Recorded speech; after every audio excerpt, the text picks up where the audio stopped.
Banjir. Sebuah bangunan sekolah di Karangasem, Bali roboh tergerus aliran sungai saat banjir. Kejadian ini terekam kamera warga. Tampak dalam video senderan bangunan sekolah yang berada di bantaran sungai amblas. Tak hanya itu, bangunan pura sekolah juga amblas. Beruntung saat kejadian sekolah sedang kosong. Karena kondisi ini, pihak sekolah mengosongkan 2 bangunan yang terdiri dari 3 ruang kelas yang berada dekat dengan bangunan amblas. Garis polisi juga dipasang agar para siswa tidak masuk ke areal tersebut. Selanjutnya, saya sebagai penanggung jawab di sekolah, kepala sekolah, apa yang saya lakukan tentu hanya memperketat pengawasan siswa sehingga tidak ada yang mendekat. Langkah yang saya ambil, kedua, ketika musim hujan hujannya mulai deras dan air sudah mulai di sungai kelihatan mengalir dengan deras, kami mengambil kebijakan untuk pulangkan siswa lebih awal sehingga kegiatan belajar mengajar bisa dikurangi untuk keselamatan siswa. Pihak sekolah berharap pemerintah dapat memberikan solusi agar warga tidak was-was dan dapat melangsungkan proses belajar mengajar dengan tenang.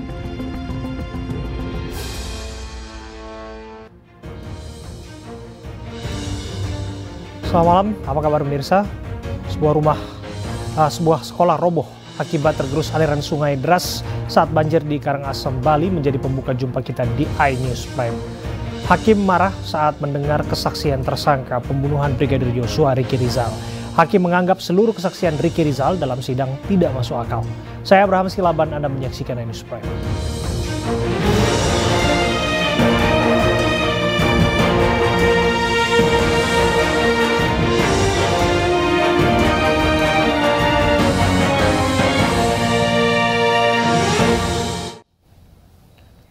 Pemirsa, unjuk rasa mahasiswa di depan kantor Bupati Lebak, Banten berlangsung ricuh. Massa menuntut kesejahteraan warga miskin, guru honorer, serta terciptanya pembangunan di Lebak.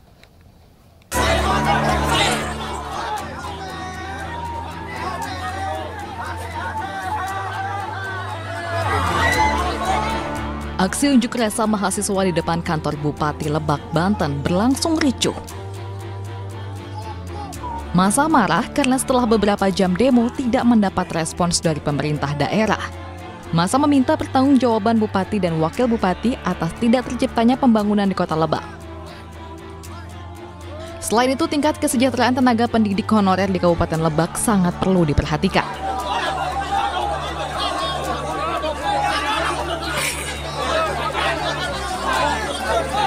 Aksi saling dorong antara mahasiswa dan aparat kepolisian pun tak terelakkan. Massa juga membakar seluruh karangan bunga tanda hari ulang tahun Kabupaten Lebak ke-194 tahun.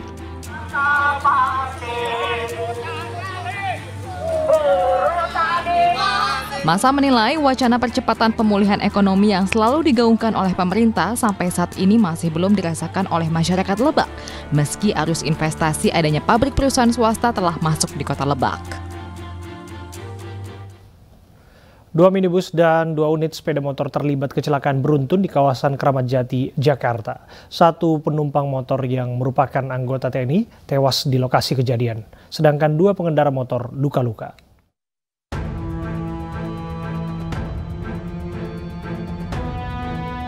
Seorang penumpang sepeda motor yang merupakan anggota TNI tewas akibat tabrakan beruntun di Jalan Dewi Sartika, Cawang, Kramat Jati, Jakarta Timur.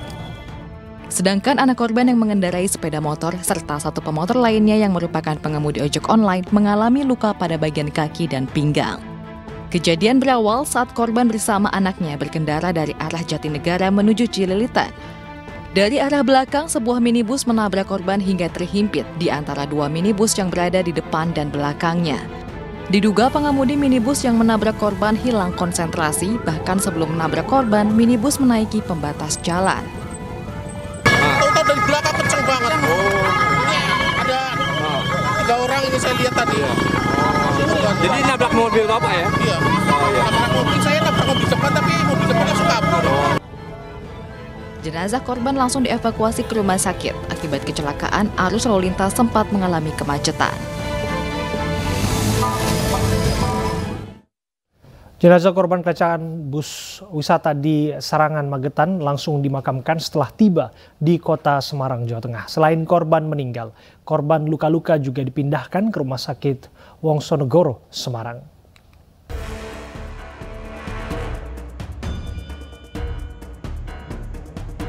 Jenazah 6 korban kecelakaan maut bus pariwisata yang terjadi di jalur Ceboro Sewu Sarangan, Magetan, Jawa Timur pada Minggu siang dipulangkan ke Manyaran, Semarang. Sedangkan 1 orang berasal dari Kemijen yang merupakan sopir bus. Setelah diserahkan ke pihak keluarga, jenazah langsung dimakamkan di TPU Sasonoloyo, Simongan. Sementara seluruh korban luka yang dirawat di RSUD Saidiman, Magetan, Senin sore dialih rawat ke RSUD Wongsonegoro, Semarang atas permintaan keluarga korban. Dengan demikian seluruh korban luka sudah tidak lagi berada di Magetan. 18 pasien itu yang 7 rawat jalan, kami pulangkan dari rawat jalan. Yang 11 pasien alih rawat. Kami memberangkatkan 12 ambulan, 7 dari Semarang, 7 dari Semarang, 3 dari Dinas Kesehatan, 2 dari rumah sakit. Pertimbangannya apa Pak yang rawat itu? Juga permintaan pasien, juga kondisi juga sudah stabil, bagus semua. Terus keluarga pasien menghendaki untuk dirawat alih di Semarang.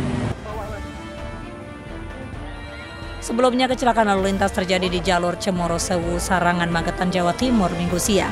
Bus pariwisata dengan rombongan berasal dari Manyaran, Semarang, Jawa Tengah hendak berwisata ke lokasi wisata Telaga Sarangan, terjun ke dalam jurang sedalam 15 meter akibat diduga hilang kendali dan mengalami remblong. Dari peristiwa ini 7 orang tewas, korban tewas merupakan sopir dan 6 penumpang lainnya terdiri dari orang tua dan anak-anak. Pemirsa, diduga karena hubungan pendek arus listrik di bagian mesin, sebuah truk kontainer terbakar di ruas jalan tol Wiyoto Wiono, Jakarta. Tidak ada korban jiwa dalam peristiwa tersebut. Namun peristiwa itu menyebabkan kemacetan.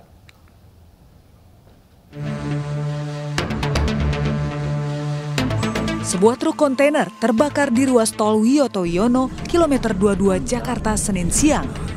Diduga truk terbakar karena hubungan arus pendek listrik pada bagian mesin. Tidak ada korban jiwa dalam kejadian ini. Sulitnya akses untuk menuju lokasi membuat api dengan cepat menghanguskan badan mobil truk kontainer yang berjalan dari arah Tanjung Priuk menuju bandara. Supir mengatakan bahwa dia berjalan dari Priuk menuju bandara, tiba-tiba terlihat asap dari bawah. Nah, terus sehingga menepikan mobilnya. Kemudian seketika api membesar. Demikian, Mas. Pak, jadi untuk bagian bawah mungkin itu bagian mesin dan bagian kabelnya itu sehingga yang menimbulkan percikan api membesar konsleting listrik. Api berhasil dipadamkan setelah 1 unit mobil pemadam kebakaran diterjunkan ke lokasi. Akibat kejadian ini, arus lalu lintas dari arah Tanjung Priuk mengarah ke Bandara Soekarno-Hatta sempat tersendat.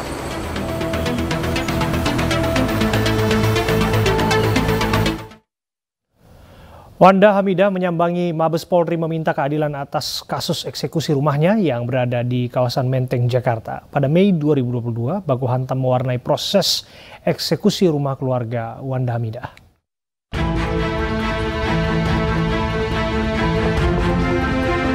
Politikus Golkar Wanda Hamidah menyambangi gedung Mabes Polri Senin siang.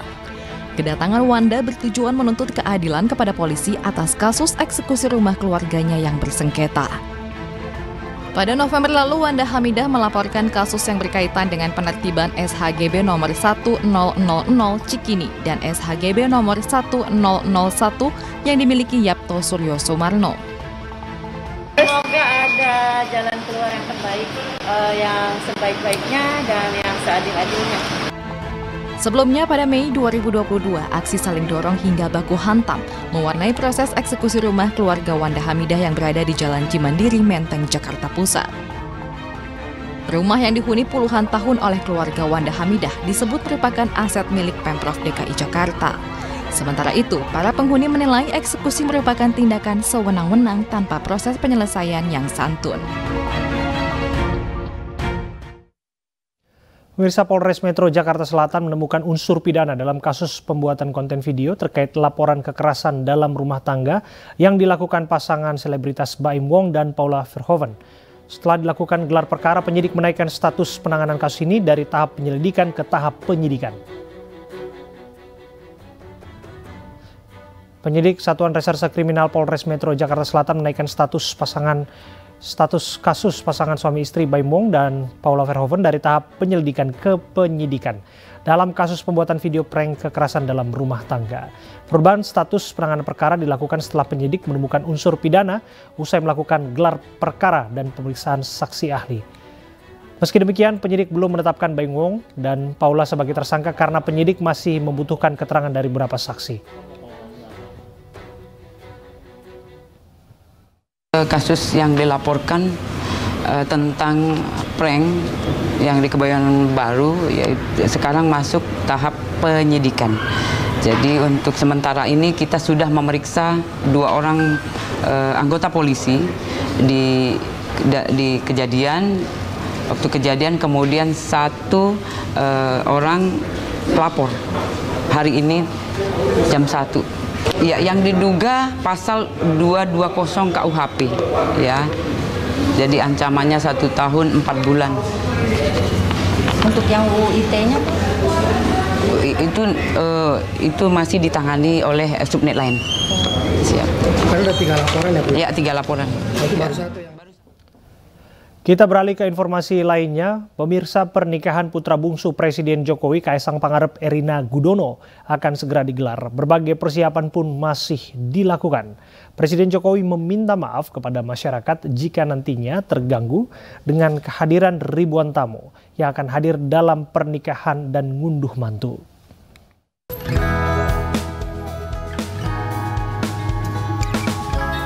Acara besar akan terjadi pada pernikahan putra bungsu Presiden Joko Widodo Kaisang Pangarep dan Erina Gudono pada tanggal 10 Desember di Yogyakarta dan 11 Desember di Kota Solo.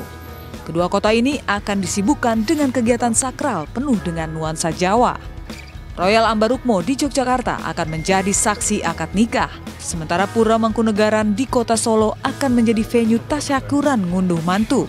Kepada media, Presiden Joko Widodo menyampaikan permohonan maaf kepada masyarakat terutama Solo dan Yogyakarta jika nantinya masyarakat akan terganggu dengan kehadiran ribuan tamu undangan.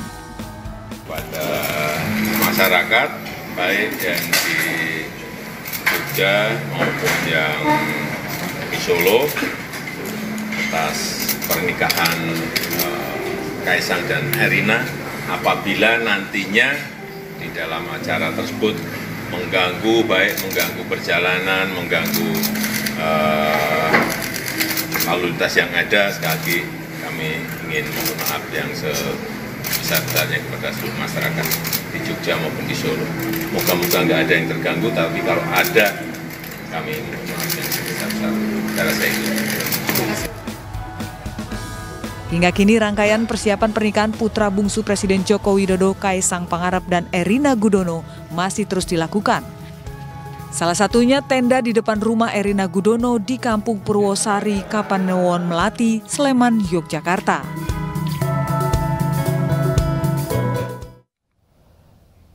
Sementara itu, pemilik pengantin production Dani Wigung dipercaya keluarga Presiden Joko Widodo sebagai wedding organizer, termasuk pada pernikahan putra bungsunya Kaisang Pangarep dan Erina Gudono. Sebelum pernikahan Kaisang dan Erina, wedding organizer miliknya pernah dipercaya mengelola acara pernikahan adik kandung Jokowi, Ida Yati, dengan Ketua Mahkamah Konstitusi Anwar Usman.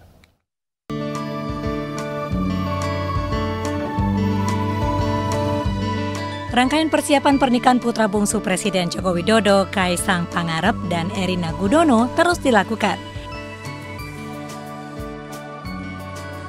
Salah satunya perapian tenda di depan rumah Erina Gudono di Kampung Purwosari, Kapanewon Melati, Sleman, Yogyakarta. Dani Wigung selaku pihak dari wedding organizer pada pernikahan Erina dan Kaisang mengungkapkan, ia bukan pertama kalinya ditunjuk untuk mengelola acara pernikahan keluarga presiden. Sebelum pernikahan Kaisang dan Erina, wedding organizer miliknya pernah dipercaya pengelola acara pernikahan adik kandung Jokowi, Hidayati, dengan Ketua Mahkamah Konstitusi Anwar Usman pada Mei 2022 lalu. Mulai dekat dengan sejak adiknya Pak Jokowi, Pak Mahyudharto.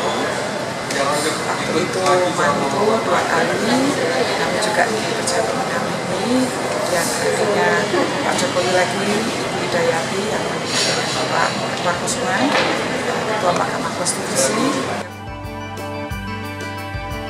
Sementara itu, permintaan dari pihak keluarga Jokowi kepada Dani Wigung untuk mengelola pernikahan Kaisang dan Erina disampaikan langsung kepadanya sekitar 6 bulan lalu.